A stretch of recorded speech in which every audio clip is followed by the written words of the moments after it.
cómo el liderazgo de aquella época satanizó el ministerio de Jesús. Ustedes deben traer su Biblia, su libreta, su lapicero y la cabeza aquí, no por otro lado. Hay una cosa que yo aprecio mucho del testigo de Jehová. Es la disciplina de estudio que tienen. Estudian cosas raras, pero eso es otro tema. Lo que quiero decir es la disciplina de estudio. Prepararse para predicar para ellos es una prioridad. No es que si quieren o pueden. Es una prioridad, una responsabilidad. ¿Por qué no aprendemos que predicar la palabra es responsabilidad suprema? Por tanto, debemos asumirla con la mayor seriedad posible. Inviertan en su libreta, su lapicero, su Biblia. Vengan, escriban, apunten. Hay que leer, hay que repasar, hay que volver a escuchar. Venimos hablando de cómo los fariseos satanizaban el ministerio de Jesús. Los fariseos decían: este expulsa a los demonios por medio del príncipe de los demonios. Y Jesús va a responder: todo reino dividido contra sí mismo, estoy en Mateo 12, 25, todo reino dividido contra sí mismo quedará asolado, y toda ciudad, familia dividida contra sí misma no se mantendrá en pie. Si Satanás expulsa a Satanás, está dividido contra sí mismo. ¿Cómo puede entonces mantenerse en pie su reino? ¿Leen todos hasta allá? Ellos, como jefes, hablando de los fariseos, han hecho todo tipo de alianzas con los poderes injustos según a su conveniencia. Han vendido sus principios, satanizan, persiguen y asesinan a sus enemigos en el nombre mismo de Dios. Este Dios satanizador no es el Dios original de Israel. Los fariseos, este es la contradicción suprema de la religión. Están satanizando en nombre de Dios una práctica que es la práctica de Jesús.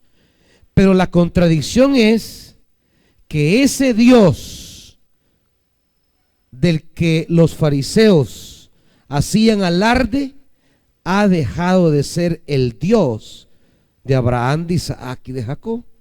Ha dejado de ser el Dios libertador de esclavos. Ha dejado de ser el Dios de huérfanos, extranjeros y viudas. Ese Dios de los fariseos ya no es el Dios de la liberación. Ya no es el Dios del cual habla Jesús. Ese Dios ya lo perdieron.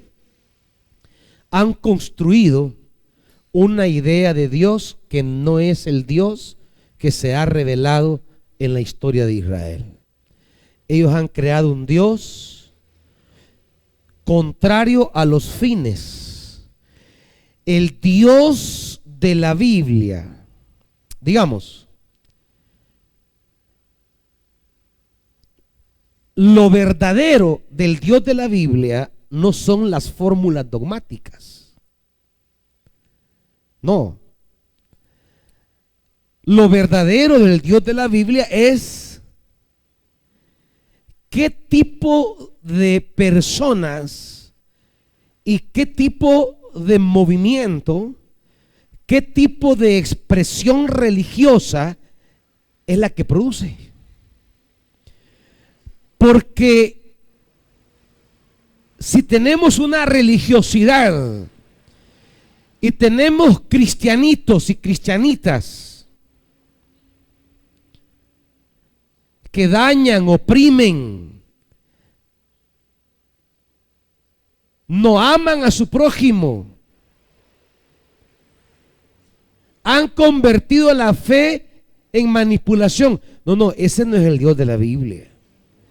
Y aunque sea una gran iglesia, eso no importa. Eso no importa. Tremendo templo era, tremendos líderes eran, pero se habían apartado de Dios. No era el Dios de Jesús.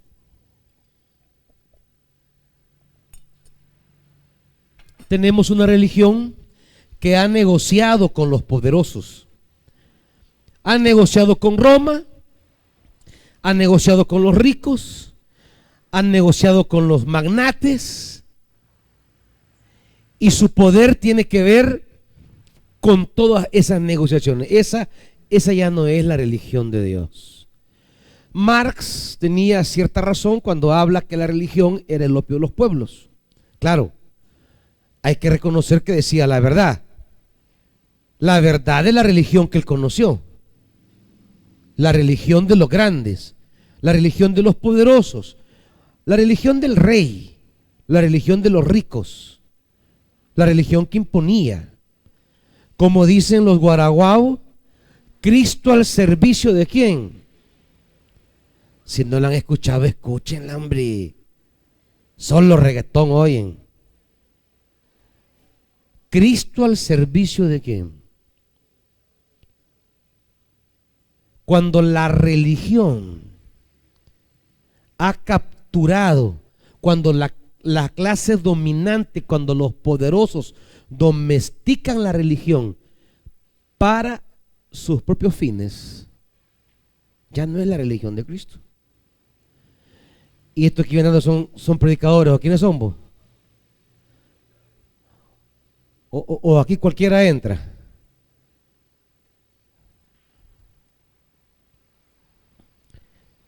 Esto pasaba con Israel.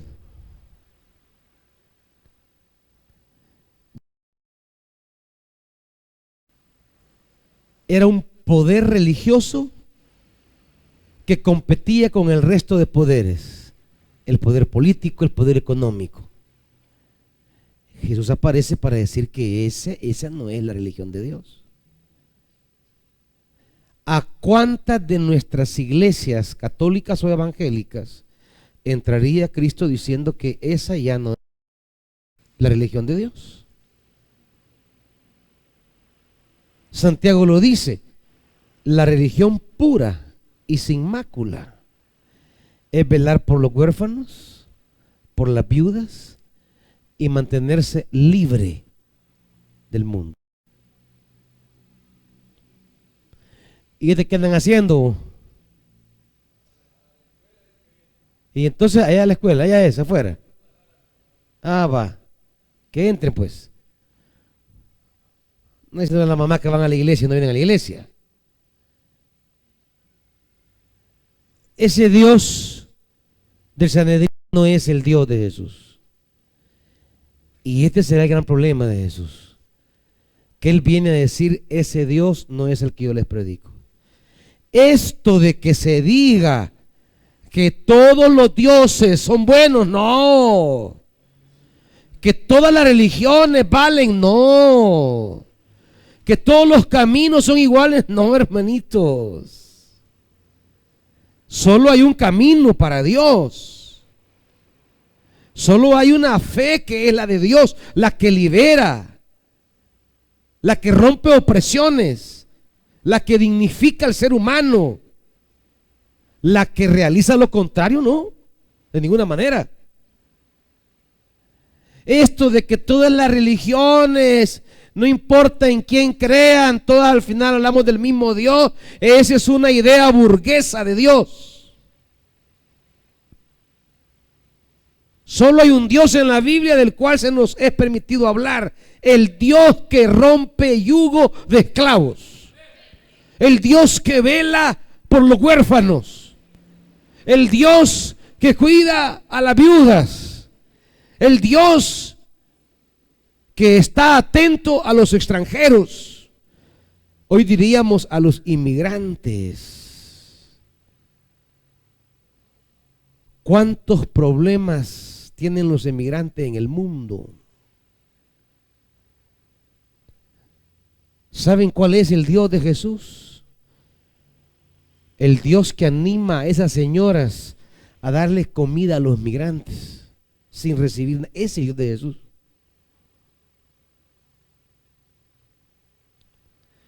Aquí dice, no, yo ya acepté a Cristo. Pues sí, pero ¿a cuál Cristo ahí? Como que aceptar a Cristo fuera una fórmula así. Una fórmula como abracadabra o ábrete sésamo, que digo acepto a Cristo y automáticamente la salvación es dada. Que Cristo hemos aceptado. Y no de eso se trata la parábola del samaritano que vamos a ver más adelante, pues. Cualquiera diría, no, pero es que el sacerdote ya había aceptado a Cristo. El levita había aceptado a Cristo. Pues sí, pero ¿cuál Cristo? Si no fue capaz de ayudar al prójimo tirado, no es el Dios de la Biblia. Está engañado. Y el samaritano, que era un hereje, hizo lo que Dios de la Biblia hace. Ese es el verdadero. Aquí esto de verdadero y falso delante de Dios ya no es qué dogma profesas. No, qué acciones realizas. ¿Cuáles son los actos? Sigamos. La dirigencia judía ha llegado a satanizar a todos sus oponentes y entre ellos a Jesús. No estar con el poder del templo es estar con Satanás. Jesús trata de demostrarles que Él no está con ninguno de los dos, ni con el templo, ni con el diablo. Sigamos. A Jesús no lo están atacando por lo que dice, sino más bien por lo que hace. Sus obras se han convertido en denunciadoras, pues ellas cuestionan al Dios del templo y a los dirigentes religiosos pegados a la ley. Las curaciones milagrosas no las están haciendo los funcionarios religiosos, sino un laico procedente de la irreligiosa Galilea. Es que esto es lo que complica. ¿Quién está haciendo esas obras? Por eso la pregunta es, ¿y cuál es tu credencial? ¿Qué es lo que te avala? ¿Con qué autoridad haces estas cosas? Porque Él no las tiene. Imagínense a Juan Bautista. Juan Bautista es de familia sacerdotal. ¿Dónde fue anunciado él? ¿Qué iban a hacer? En el lugar santísimo, donde su padre estaba sirviendo. O sea, el padre era sacerdote. Y ahí le fue dada una revelación en el sacerdocio. Él entonces era hijo de sacerdote. Y él comete algo que no lo iban a perdonar: traicionar el sacerdocio. Como sacerdote, como hijo de sacerdote, él había aprendido que había que hacer expiación por los pecados en el altar y en el templo. Y él está haciendo algo irreligioso, algo fuera. Se lleva a la gente no al templo, se lleva a la gente al río. y les dice: vengan, bautícense para perdón de pecados. ¿Cómo el hijo de un sacerdote está ofreciendo perdón de pecados sin templo, sin altar, sin sacerdocio, sin sacrificio, sin sangre, con agua? Eso no lo iban a permitir. Eso no lo iban a perdonar. Siga.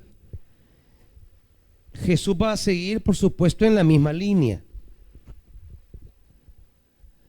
Todas las maravillas de Jesús no parten del centro del poder religioso, Jerusalén, sino de un extraño personaje que viene de la marginalidad. No se hacen de acuerdo a las leyes, sino muchas veces contra la misma ley. Jesús, un laico común y corriente. Porque la obra de Dios no la hacen necesariamente los que sean del clero, ni de las élites religiosas. La obra de Dios la hace aquel a quien Dios llama. Y en el clero católico evangélico hay muchos que no son llamados. Están ahí por razones accidentales. Están ahí por conveniencias, por luchas de poder, pero no por vocación. No es el estatus eclesial el que determina la veracidad, sino las obras de poder en las que Dios se glorifica en mí. Y claro, Galilea, si Galilea en aquella época Galilea era como una zona, diríamos, se identifica una zona socialmente problemática. Así como hoy en día se ubican determinadas zonas de decir: ah, no, si de ahí solo vienen firmita, va. De ahí solo salen. Galilea era la zona donde nacían todos, la gran mayoría de los que provocaban desórdenes sociales. De Galilea salían los revoltosos, los revolucionarios, las bandas de ladrones. Eran las zonas pobres, marginadas. Saben, yo alabo a Dios porque nos ha llamado a trabajar en las Galileas actuales. Hay zonas en las que Dios nos ha puesto a hablar de Mariona. Ustedes saben hablar de qué es, ¿verdad? Hablar de Apopa, hablar de Soyapango. Ustedes saben que son zonas que ya tienen una cierta marca registrada con ciertas características. Son las zonas periféricas, es la periferia. No hay millonarios, no hay hacendados, hay graves conflictos sociales, son zonas muy violentas, con alta presencia de pandillas, bandas. Pero ahí hay un pueblo que quiere, que sueña que todo puede ser un día diferente. Y nosotros alabamos a Dios que nos ha llamado a servir en esas Galileas actuales. Con dificultades, sí. Con estrecheces, sí. En peligros, sí. Pero estamos donde yo sé que Jesús hubiera estado. Estamos donde yo sé que el Señor hubiera estado. Si el Señor viviese en San Salvador, Él habría nacido en Apopa. Él habría nacido en Mariona. Él habría nacido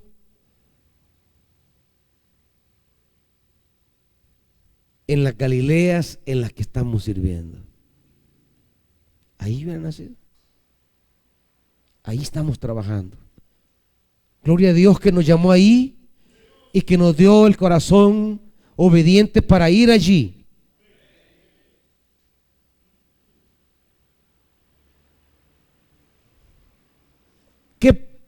¿Qué puede venir de Nazaret? Dijo Natanael, que es la zona en la que Jesús se movilizó. Siga.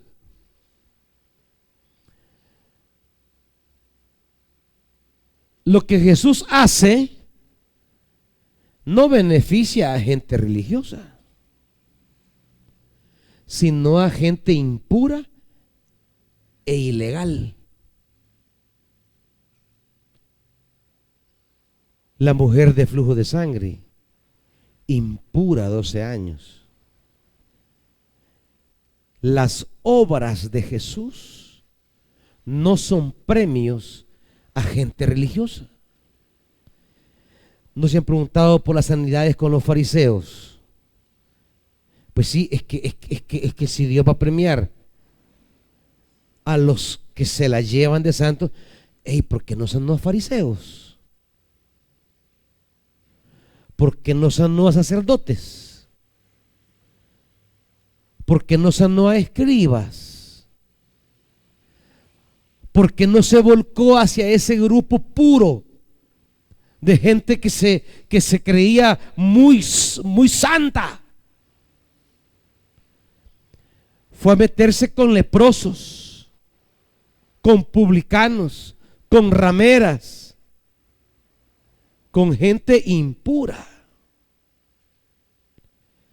Entonces esto era contradictorio, pues, si los beneficios divinos son para la gente que se apega a la religión. Y de repente Jesús comienza a beneficiar a gente que nada de religiosa. No solamente sanean el cuerpo, sino principalmente la conciencia. Y no solo el beneficiado es el enfermo, sino también los que presencian el milagro sienten que algo se mueve en su interior. Por eso las obras de Jesús han terminado convertidas en obras denunciadoras, y esto no lo acepta la oficialidad. El templo no acepta que las obras de Jesús denuncien un sistema religioso que esclaviza. Ahí está la mujer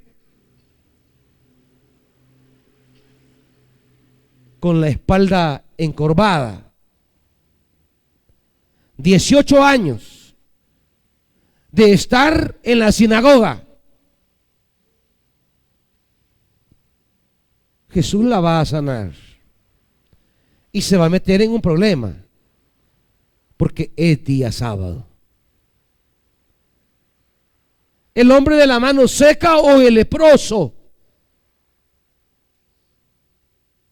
serán sanos en día sábado.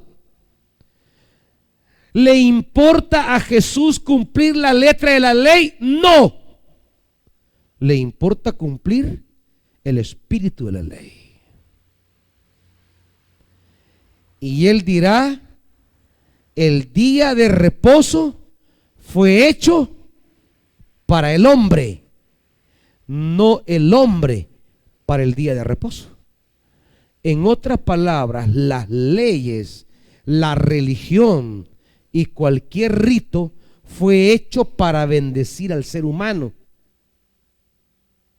Pero si todo eso, en lugar de traer liberación al ser humano, lo que hacen es oprimirlo, entonces ya no sirven de nada, ya no tienen ningún sentido. Cuando la religión se vuelve fin en sí mismo, ya no camina con Dios, porque todo está al servicio del ser humano. Que el ser humano refleje el propósito y la gloria de Dios.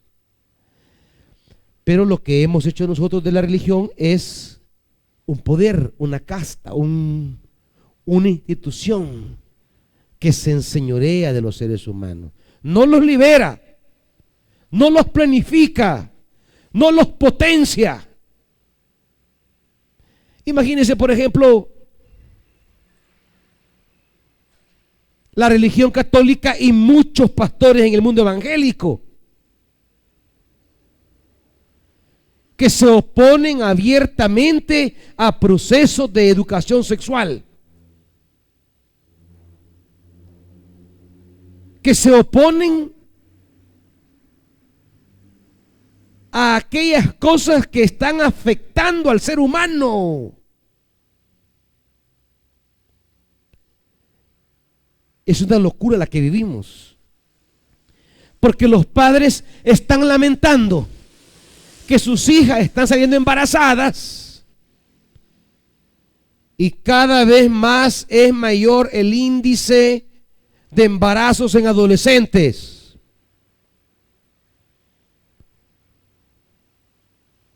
Cada vez más las familias están sufriendo ese problema que les afecta. Embarazos prematuros, embarazos en adolescentes.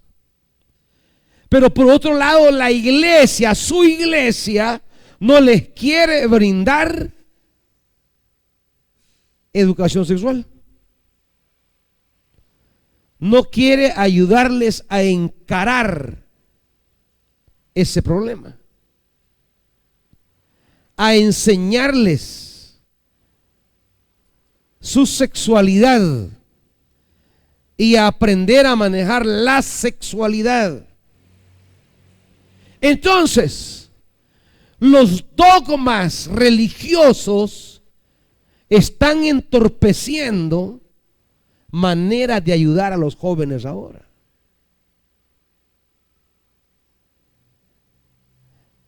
Es que si no se va a dar una gran liberalidad, si es que mire, liberalidad ahí desde siempre. Nos faltan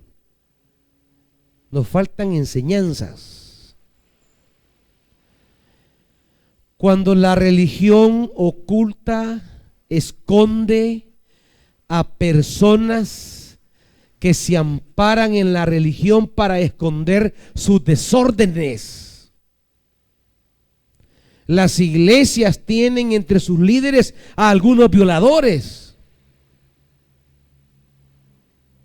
líderes, ancianos o diáconos, pero ahí están escondiéndolos.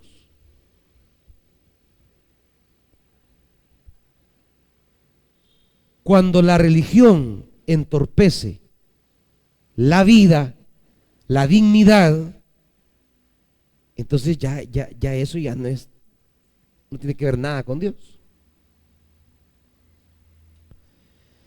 Nos podrán criticar, que nos critiquen, a mí que me critiquen si quiere, pero yo estoy haciendo, no todo, pedacitos, tratando de hablarle a los jóvenes en las jornadas sexuales con la mayor amplitud posible. Les enseño el ideal de Dios, pero también sé que esos ideales a veces se subvierten en las realidades. Y sabiendo esas realidades, les enseño también a manejar esa sexualidad. Y aunque se enojen los tatas, pero yo les entrego condones. Y le digo a los papás, ¿qué quiere hallar en la cartera de su hija un día? ¿Un condón o un examen de HIV positivo? ¿Qué quiere? Embarazo, eso fuera el menor de los casos, eso fuera lo menos problemático, que es una gran cosa, que es un grave problema. Porque ¿cómo va una niña de 15 años a estar criando a un niño? Si ella es una niña también. Si ella no ha pasado ni todavía entrando va a ir a la juventud, dejando va la adolescencia, dejando va la niñez. Todavía es una bicha. Pero claro, se meten a jugar de mujer. Vienen consecuencias que les dañan. Y peor, dañan a la generación que viene. Entonces, hay que enseñarles que esa es licencia. No, ¿qué licencia va a ser? Siempre van a meter en los líos. Siempre. Licencia no le estamos dando a nadie. Lo que estamos tratando es de evitar desgracias mayores, problemas mayores. Dale.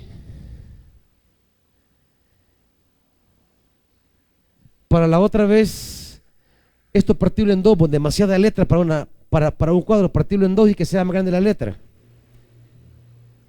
Jesús trató de explicar que el reino o reinado de Dios que él anunciaba era todo lo contrario al poder del dominio del templo. Ese fue su tema. Que Dios y el templo eran dos cosas opuestas. Y ese fue el problema aquí de fondo. Dios era una cosa, el templo, el Sanedrín y sus leyes eran otra cosa. Era destronar y dominar al maligno o a los poderes del dominio que sí estaban instalados en la sociedad. Era porque también lo estaban en el interior de las personas. Y esto se lograba si revivía la presencia del Padre Celestial en la conciencia del pueblo. ¿Cómo podemos renacer a partir de volver a entender a Dios? Y para poder entender a Dios ahora, hay que hacer a un lado toda esta religiosidad judía del templo y de las tradiciones. Miren, quizás para volver hoy a Dios, quizás hay que deshacerse de mucha religión católica y evangélica. Para volver a Dios hoy, quizá hay que deshacer, desmontar, arrancar montón de cosas católicas y evangélicas que se han hecho religión y nada más. Ya no es la vida, la esperanza, la gloria de Dios, pura religiosidad. Puras paredes los templos. Eso es lo que Jesús coloca como punto fundamental. El Dios que él predica no tiene nada que ver con el Padre. Mi Padre es una cosa, ustedes son otra cosa, les dirá. Ustedes no conocen a mi Padre. Quizá ante tanta tradición católica y evangélica hay que volver al Dios de Jesús, al Padre de Jesús. Hay que volver, no a la reforma. No, hombre, la reforma fue más de lo mismo. No, volver al Padre de Jesús. Sigamos. Se equivocaban quienes creían que Jesús tenía su conciencia vendida a algún tipo de poder. La presencia activa del Padre en su conciencia era quien lo movía a actuar como lo hacía. Claro, es que esto era complicado. ¿Cómo iban los dirigentes judíos a aceptar que Jesús venía de Dios si lo que está enseñando es que el templo nada que ver ya? Y para ellos el templo era su gloria, la gloria de Dios. Era irreconciliable el templo con el Padre de Jesús. Siga. Siga. El hombre fuerte o poder maligno que hasta entonces dominaba era ahora dominado, atado y saqueado por otro más fuerte, por Jesús, el ungido por el Espíritu Santo. Nadie entra a una casa, decía la palabra, cuando Jesús habla de esto. ¿Cómo puede entrar, 29, alguien en la casa de un hombre fuerte y arrebatarle sus bienes, a menos que primero lo ate? Solo entonces podrá robar su casa. Jesús está consciente que esto del poder del maligno y del poder de la religión es algo bien fuerte, porque está cimentado en la conciencia. La gente hoy o es católica o es evangélica, pero ¿quién es discípulo de Jesús? La gente se identifica con religiones, pero ¿quién se identifica con el Padre de Jesús? ¿Quién camina con el Dios de Jesús? ¿Quién camina en la lógica de Jesús? Que es la vida humana. Siga. Se trataba de la fuerza arrolladora del Padre Celestial que Jesús palpaba en su propia vida y en la vida de la gente buena que lo rodeaba. Siga.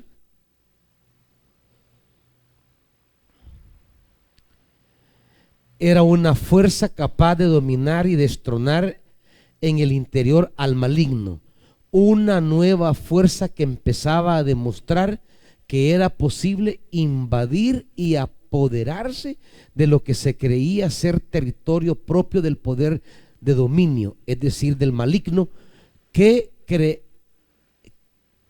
creamos los propios seres humanos con la perversión de nuestras conciencias. O sea, lo que Jesús plantea es que es posible sacar de nosotros mismos ese reino de la oscuridad y empezar en nosotros el reino de la luz. Que es posible quebrar yugos y ataduras, cadenas y amarras. Y esa nueva fuerza es la que se va a presentar como la fuerza del Espíritu. Lo que necesitamos no es una ley evangélica ni un derecho canónico católico.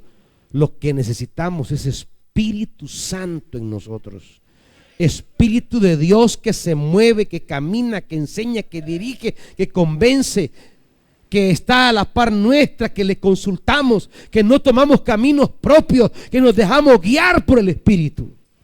Lo que necesitamos, por eso Jesús le dice, no es posible entrar al reino si no naces del Espíritu. Que empiece ya la fuerza de Dios a operar en ti. Siga.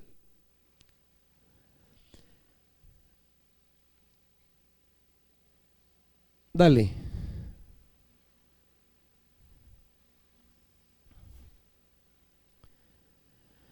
El contexto original de esta parábola era el pesimismo frente a las fuerzas del mal, identificadas como Sanedrín, corte de Herodes, grupos locales de poder de dominio y opresión romana. El pesimismo. ¿Cuántos hoy día estamos en una sociedad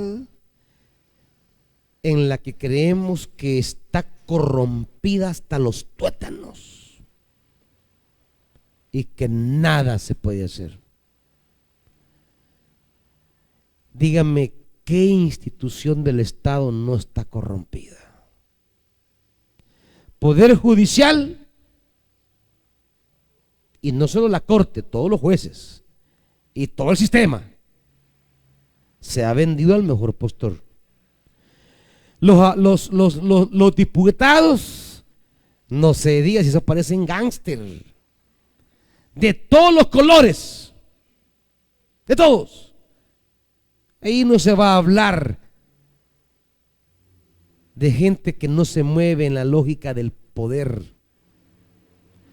Ahí todos están tras intereses. Nadie está velando por el pueblo. Nadie. Unos están velando por no salir del poder y otros por entrar a dominar el poder.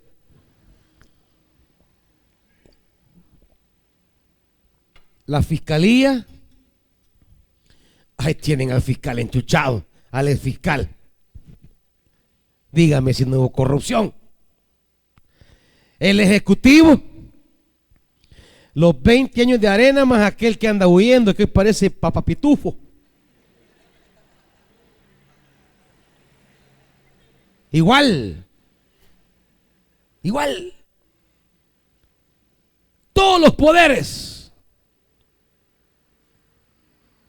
Y la gente dice, ¿y qué podemos hacer? Aquí este país está hundido. ¿Qué dice Jesús? No. Es posible amarrar al hombre fuerte. Es posible traerle esperanza a esta nación. Tenemos un poder capaz de amarrar al hombre fuerte y se llama Espíritu Santo. La iglesia no debería ser abanderada de pesimismos. La iglesia no debería ser abanderada de terrorismos religiosos. La iglesia debería decir como Jesús: claro que es posible entrar a esa casa y amarrar al hombre fuerte. Podemos, a eso hemos sido llamados. Predicadores, ustedes son los que entran a las casas a amarrar al hombre fuerte de esa comunidad, al hombre fuerte de esa senda, de ese pasaje, de esa colonia. Ustedes tienen que andar iluminados, empoderados con el Espíritu Santo. Ustedes. Alejemos todo pesimismo. Él ha entrado en la historia para traer salvación. Es posible salvar la casa,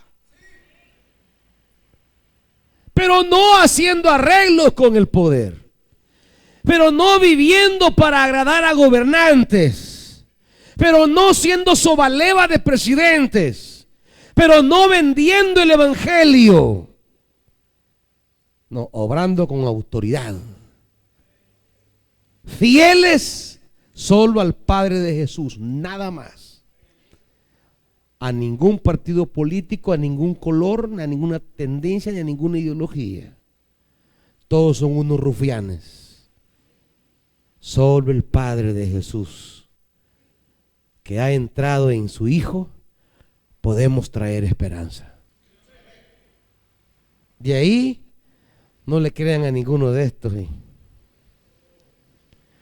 Por más bonito que se nos presenten, ya no les crean, no les crean. Cierro con lo último aquí. Dale.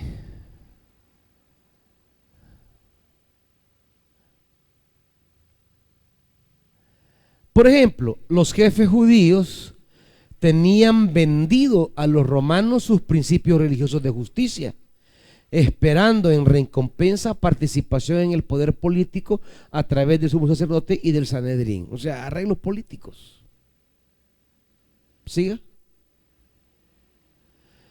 Creían que no era posible sobrevivir sin hacer alianzas secretas con algún grupo de poder. Esta es la mentira del poder. Jesús nos demostró que sí. No necesitamos hacer alianzas secretas con ningún poder humano. Y si esto nos trae problemas, Dios nos levantará. Al único con que debemos hacer alianza y ser fiel a la alianza es Dios. De ahí los políticos. Ay, hermanitos. Los políticos, miren, cuando un líder que andaba con ellos para arriba y para abajo tiene problemas y su imagen es manchada, ni lo vuelven a ver. Yo he visto políticos Cuando un pastor les es útil, bueno, tonto útil, ahí andan mingo. Ay, qué pastor aquí, ay, qué pastor. Si el pastor llega a tener un problema, que ya no le es útil porque ya el hombre está quemado para ellos, a la par de él pasan y no lo saludan. Así es la gente, así son de chucos los políticos. Por eso no nos metamos con estos chucos, metámonos con el Padre Celestial, porque Él nos va a sacar de todo, nos va a levantar, y si nos echan tierra, nos saca de ahí y nos pone a la par de Él. Fieles al Padre. Pónganse de pie, hermanitos.